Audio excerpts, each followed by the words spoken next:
Homila tug'ma nuqsonlar bilan tug'ilishini oldini olish uchun top maslahatlar. Birinchi o'rinda albatta yaqin qarindoshlar o'rtasidagi nikohdan saqlanish.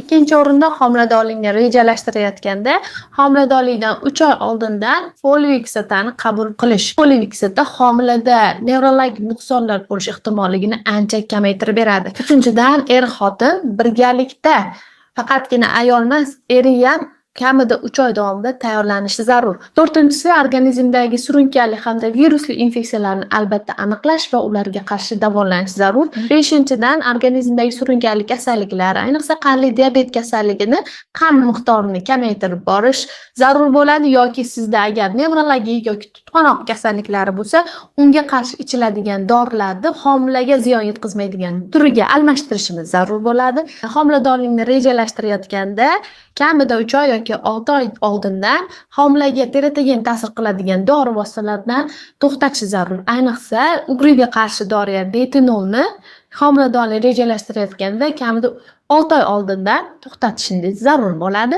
Ayol va erkakni zararli odatlar, ayniqsa erkaklar agar alkogol hamda tamaki mahsulotlarini qabul qiladigan bo'lsa, buni miqdorini nisbatan 3 oy oldindan kamaytirish kerak bo'ladi, chunki sperma almashinuviga 72 kun kerak bo'ladi.